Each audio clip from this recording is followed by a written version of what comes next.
through training and teaching people about the science of addiction. So we did a series, Tess Parks, who does our Recovery Rising program, which is our advocacy work and coordinates that. We did a series of listening sessions that were funded by Maine Community Health Options, which is a nonprofit cooperative insurance company. And they gave us some funding to do these listening sessions to hear and get some data about what people experience when they go to the hospital or go to their primary care physicians or providers, and how we could impact that. And it was powerful, and people's experiences shocked me, and I didn't think I would be shocked. And it definitely drove home how much work there is to do.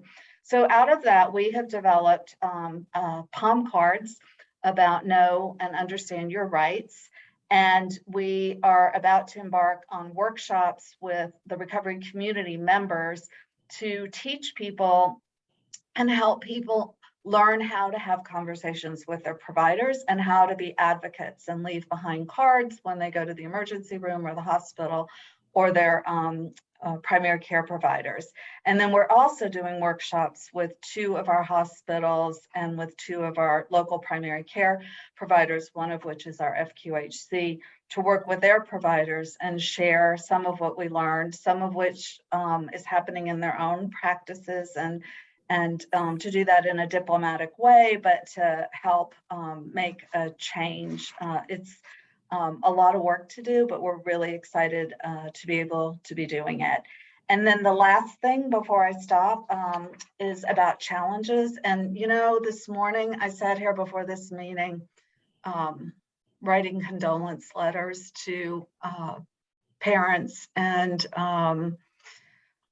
so I think we all know the biggest challenge is just how much this epidemic and the impact now of meth and how much this continues and how many people we're losing, even though we're doing such good work. And so I ended up putting that as my top challenge. Always concerns about funding. And right now we have a governor and administration that is extremely supportive and is helping these centers get funded, helping us help them financially. But, that can change in an administration change. So the need to have a strong voice in Maine of advocacy and a coordinated voice, which PRCC, we see as our role is to help organize that voice in Maine so that through other administrations, we will be able to keep what we have and continue to build it. And then the biggest challenge, I think it's the one I've been saying since I got here, is it's still stigma, because everything falls out of the stigma that people have. So I'm happy to share, and I think I'm ending right on time. And so grateful for the work that you all do and to be part of this community, this larger community. And really, really, I said earlier, but really proud to be part of the larger work that Recovery Research Institute is doing and to be able to help with that. So thank you. Thank you for letting us be here this morning and present.